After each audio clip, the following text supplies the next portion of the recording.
Drama serial मुहाफिज की next episodes में आप देखेंगे कि जब पारिस जवार के साथ वापस आ रही होगी तो रास्ते में जवार पारिस को कुछ खिलाने के लिए एक ढाबे पर अपनी बाइक रोकेगा। उस पर पारिस जवार से कहेगी कि तुमने मुझे इस तरह वापस लाकर अच्छा नहीं किया है, क्योंकि अगर मेरी शादी आफ्ताब के साथ हो गई तो मैं तुम्हें कभी माफ नहीं करूंगी। तुम कैसे मेरे मुहाफिज हो? आज तक मेरे लिए तुमने किया ही क्या है? तुम्हें तो मेरी मदद करनी चाहिए, बजाय उसके तुम मेरी मदद करते। तुम मुझे इस मुसीबत में धकेल रहे हो। जवार पारिस से कहेगा कि आप बेफिक्र हो जाएं, आपकी शादी मैं कभी भी आफ्ताब के साथ नहीं होने दूंगा और मैं तो सिर्फ अपनी ड्यूटी सर अंजाम दे रहा हूँ। बस आप अभी के वक्त आफ्ताब से मंगनी कर लें, उसके बाद आप जैसे कहेंगी वैसे ही होगा। मैं सर बेजात की बहुत इज्जत करता हूँ और उनकी ही वजह से ये सब कुछ कर रहा हूँ, क्योंकि उनके सामने मैं सवाए खामोशी के कुछ नहीं कर सकता, वरना मैं कब का आपको इस मुश्किल से निकाल चुका होता। ये दोनों बातें कर रहे होते हैं।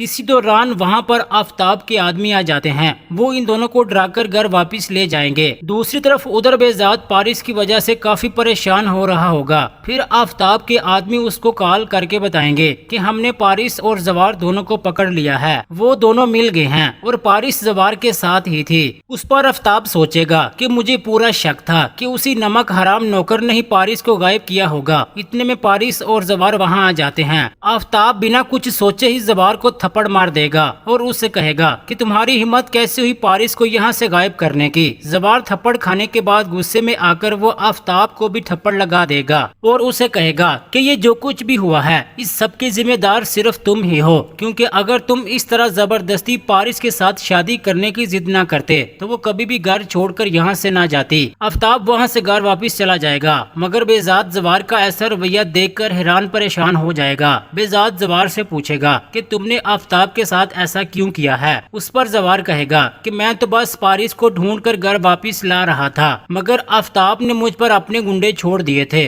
वो मुझे पकड़कर यहाँ ले आए हैं, क्योंकि पारिस आफ्ताब की वजह से ही घर छोड़कर चली गई थी। बेजात पारिस से पूछेगा कि पारिस क्या यही वजह थी तुम्हारी इस घर से जाने की? पारिस बेजात को सब कुछ बता देगी कि मैं आफ्ताब को पसंद नहीं करती हूँ और न ही उसे शादी करना चाहती हूँ। उधर दूसरी तरफ आप देखेंगे कि आफ्ताब काफी गुस्से में होगा। वो अपने बाप से कहेगा कि जवार ने मेरे साथ अच्छा नहीं किया है, उसने मुझ पर हाथ उठाया है, अब उसे इस बात की कीमत चुकानी पड़ेगी। उस पर उसका बाप उसे समझाने की कोशिश करेगा कि तुम अब ऐसा कुछ नहीं करोगे, मैं खुद जवार से बदला ले लूंगा। कल तक आए हुए नौकर की इतनी जुर्रत हो गई कि वो मालिक पर हाथ उठाने लगा है। अब पारिस अपने बाप की खातिर आफ्ताब के साथ शादी करने के लिए मान तो जाएगी, मगर उसे इस बात की भी पूरी उम्मीद होगी कि जवार किसी भी सूरत उसकी शादी आफ्ताब के साथ नहीं होने देगा। क्या आफ्ताब और पारिस की शादी हो जाएगी? अपनी कीमती राय का इजहार कमेंट सेक्शन में लाजमी कर दें, वीडियो को लाइक कर दें।